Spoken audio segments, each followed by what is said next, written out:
bo'lgan. Bu yerda o'rtada ustunlar bor. Ustunlarda Sahih Buxoriy to'plami qo'lyozmalari keltirilgan.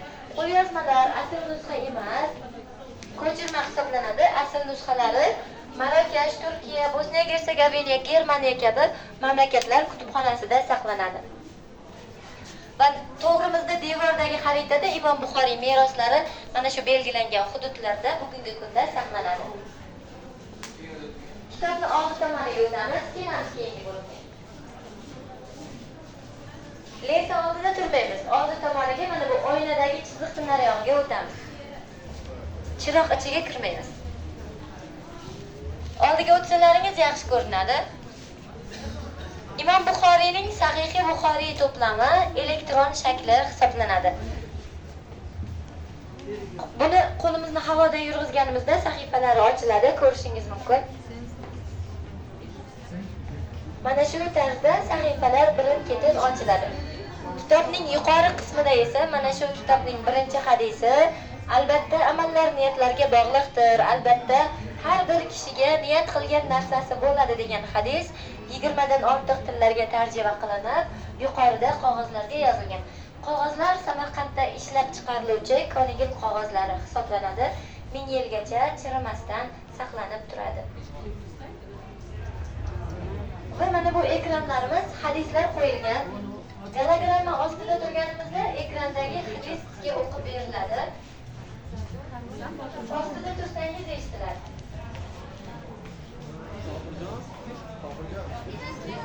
Mana shu tarzda guvoh bo'lishingiz mumkin.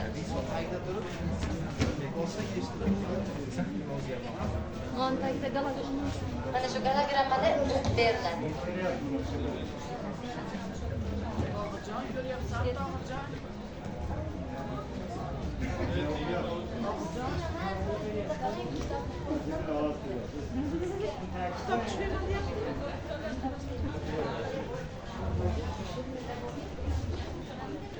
Kelamiz, hurmatli mehmonlar, keyingi bo'limimizga o'tamiz.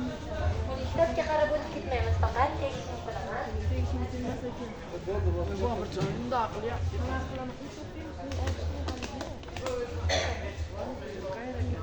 Bu bo'limimizda Imom Buxoriyning 1200 ta hadislari yig'ilgan hisoblanadi. Uskunalarni yuqoriga ko'targanimizda ekranda hadis kelib chiqadi, ko'rishingiz mumkin. Jabir ibn Abdulloh roziyallohu anhudan rivoyat qilinadi. Nabiy sallallohu alayhi va sallam shunday dedilar: qorong'u tushganda yoki kech kirganda bolalaringizni yig'ishtirib olinglar, chunki shaytonlar o'sha paytda tarqaladi. Kechadan bir muddat o'tgach ularni qo'yib yuboringlar, eshiklarni qulflang va Allohning ismini zikr qiling, chunki shayton berkitilgan eshikni ocha olmaydi degan hadisga guvoh bo'lishimiz mumkin. Yana bir hadisimiz Abu Hurayra roziyallohu anhudan rivoyat qilinadi. Ayollarga yaxshi muomala qilinglar, chunki ayol qovurg'adan yaratilgandir. Qovurg'aning eng qiyshiq joyi uning yuqorisidir. Uni to'g'rilashga urinsang sindirib qo'yasan. Agar tashlab qo'ysang qiyshiqligicha qolaveradi. Shunday ekan, ayollarga yaxshi muomala qilinglar degan hadisga guvoh bo'lishimiz mumkin. Qiyshiqlik javob beradi. Abu Hurayra roziyallohu anhudan rivoyat qilinuvchi yana bir hadis: Nabiy sallallohu alayhi va sallam ulug' mingan piyodaga, yurib ketayotgan o'tirganga, ozchilik ko'pchilikka salom beradi degan hadisga guvoh bo'lishimiz mumkin. Yana bir hadisimiz bu yerda ko'rishingiz mumkin.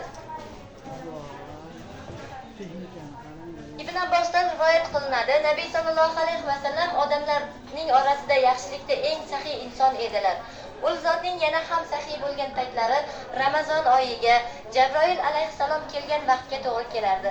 Ramazonning har kechasida u zotga Jabroil alayhissalom kelib uchrashar va Rasululloh sallallohu alayhi va sallam undan Qur'oni Karimni o'tkazib olar edilar. Jabroil uchrashgan kezlari Rasululloh sallallohu alayhi va sallam yaxshilik qilishda esgan shamoldan ham saxiy bo'lib ketar edi degan hadisga guvoh bo'lishingiz mumkin.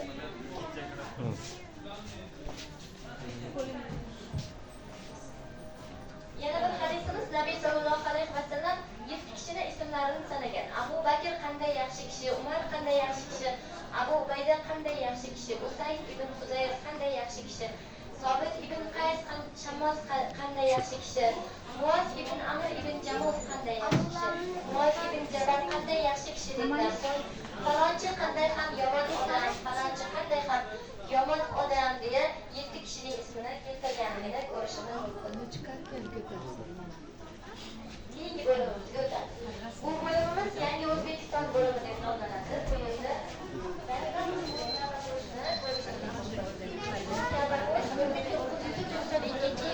birinchi prezidentimiz Islom Karimovning Saudiya Arabistoniga borgan chog'lari hadya qilingan kabi qo'shiq hisoblanadi.